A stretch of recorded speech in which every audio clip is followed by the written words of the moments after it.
আসসালামু আলাইকুম ফ্রেন্ড একাডেমির পক্ষ থেকে সবাইকে স্বাগত।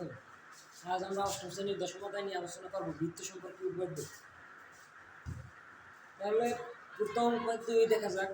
প্রথম উপপাদ্যতে বলছে কি বৃত্তের কেন্দ্র ও ব্যাস ভিন্ন কোনো জায়ের মধ্যবিন্দু সংযোগ রেখা ওই জায়ের উপর লম্ব।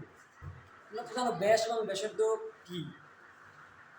কেন্দ্রগামী সরলরেখা কেন্দ্রের অপর দুই সাইডে, মানে ধরো তুমি কেন্দ্রগামী সরলরেখা, ধরো এই বৃত্তের কেন্দ্রগামী সরলরেখার পরিধির দুই বিন্দুতে যে ধরো এ ও বি বিন্দুতে ছেদ করে, তাহলে এটাই হচ্ছে ব্যাস।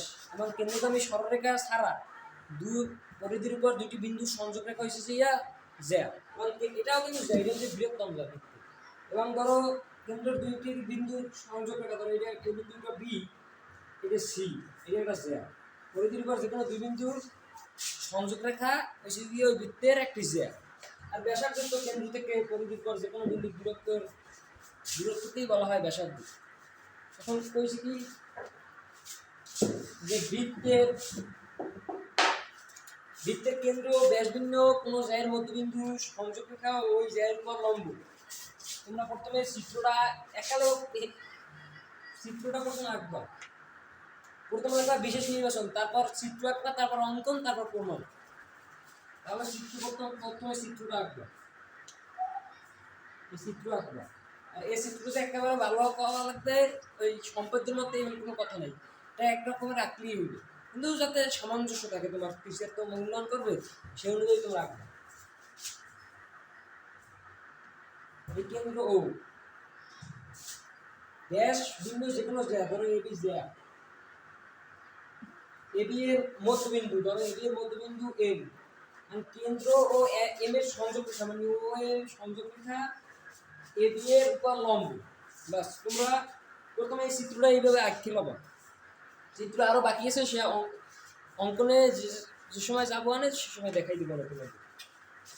বিশেষ নির্বাচন লাগবে। বিশেষ নির্বাচন তোমরা বই মতনই লেখবা, বই থেকেই লেখবা, বই মতো থেকেই লেখবা। বিশেষ নির্বাচন লেখবা যে ও কেন্দ্র বিশিষ্ট বৃত্তে, তুমি এক জায়গায় যে নাম দেবা ওই নাম অনুসারে লেখবা। ও কেন্দ্র বিশিষ্ট বৃত্তে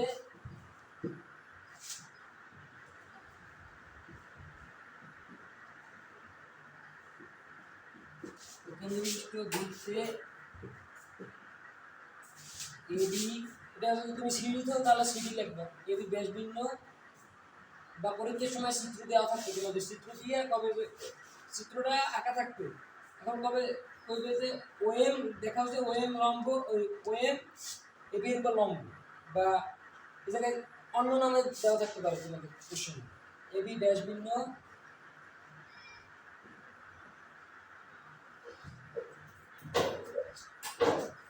যে কোনো ত্রিজ্যা,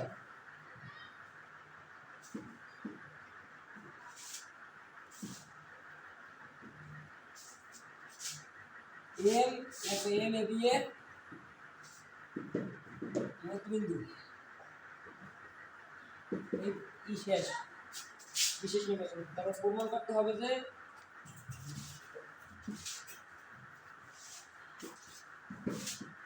এম লম্ব এবি। এখন অঙ্কন,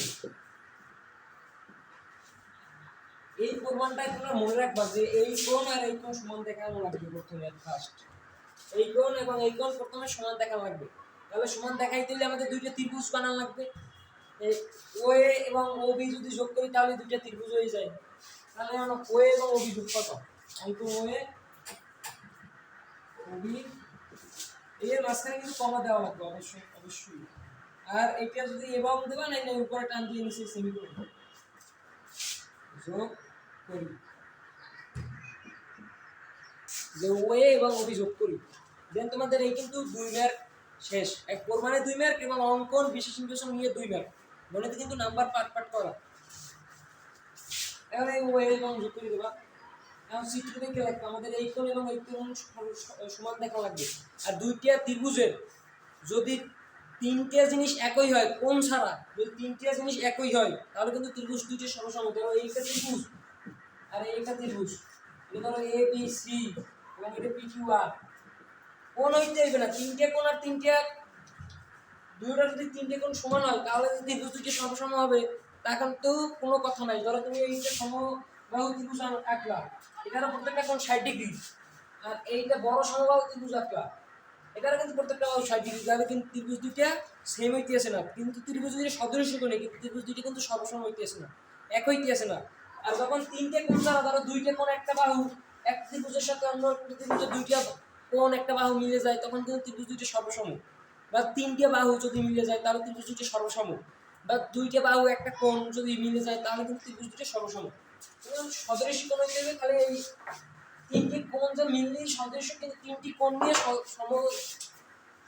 মানে এই তিনটি কোণ নিয়ে সর্বসম তোমরা দেখাবো না, এবং তিনটি কোণ নিয়ে সর্বসম কিন্তু হবে না। মানে আরে তিনটি জিনিস দেখা লাগবে, তোমরা ওখানে কোনটা কোনটা দেখেন চাই। কিন্তু ওএ এবং ওবি সমান, কারণ বৃত্তের যে কোনো একই বৃত্তের ব্যাসার্ধ সমান, তাহলে ওএ এবং ওবি কিন্তু সমান। তোমরা এই জায়গায় লিখবা ওএ এবং ওবি সমান। আগে ত্রিভুজ দুইটার নাম লিখবা, যে এ ও এম ত্রিভুজ এবং বি ও এম ত্রিভুজের ওএ সমান ওবি, ওএ সমান ওবি একই বৃত্তের ব্যাসার্ধ সমান। তাহলে আছে কি এম সমান বিএম, যেহেতু এম এবি এর মধ্যবিন্দু, আমাদের বিশেষ কোশ্চেনই বলে দিয়েছে যে মধ্যবিন্দু সংযোগ রেখা, তাহলে এম সমান বিএম হবে। যেহেতু এম এবি এর মধ্যবিন্দু, তাহলে লিখবা এম সমান বিএম। সামনে লিখে দেবা যে এম এবি এর মধ্যবিন্দু, এম এবি এর মধ্যবিন্দু।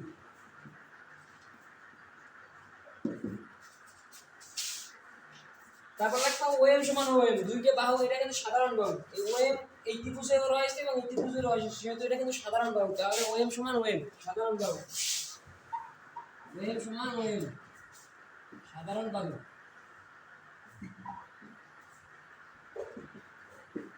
তাই ত্রিভুজ দুটি সমসম, যেহেতু তিনটে বাহু এবং তিনটে বাহু একটি ত্রিভুজের সাথে আবার ত্রিভুজের তিনটে বাহু মিলে গেছে, তাই ত্রিভুজ দুটি সমসম। নেক্সট লিখবা ত্রিভুজ এ ও এম সর্বসম, চিহ্নটা মনে রাখবা সর্বসম, ত্রিভুজ বি ও এম।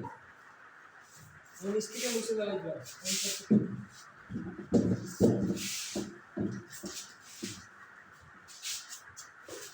আমাদের টার্গেট ছিল কি এই কোণ এবং এই কোণ সমান দেখাবো, তাই আমরা লিখতে পারি এম ও কোণ, এই এমটা মাঝখানে রাখবা, এম মাঝখানে রাখবা সবসময়, এবং এই ও এবং এ যেখানে থাকুক না থাক এম মাঝখানে রাখতে হবে। এই এক মানে একদম শেষ। আরেকটা লিখবা তোমরা যে যেহেতু কোণটা রৈখিক যুগল কোণ, যেহেতু এখানে লেখা আছে, তোমরা এইটা মুখস্থ রাখবে দ্বিতীয় স্টেপটা, যেহেতু খালি এইটা মুখস্থ রাখবে, যেহেতু কোণদ্বয় রৈখিক যুগল কোণ এবং এদের পরিমাপ সমান, ঠিক আছে? এটা তারপর লেখা যেহেতু, এটা মুখস্থ রাখবে, যেহেতু কোণদ্বয় রৈখিক যুগল কোণ, রৈখিক যুগল কোণ এবং এদের পরিমাপ সমান,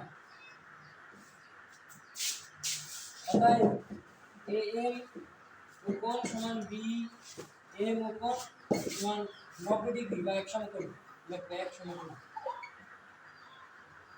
যেহেতু এটা সমকোণ, তোমরা জানো যে লম্ব তিনটি সমকোণ লাগবে, যেহেতু এইগুলো সমকোণ, অতএব ওএম লম্ব এবি, তাহলে আমরা লিখতে পারি যে ওএম অর্থাৎ ওএম লম্ব এবি প্রমাণিত।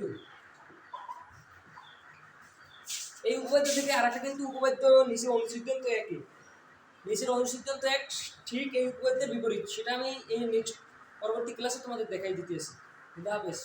আজ এই পর্যন্ত।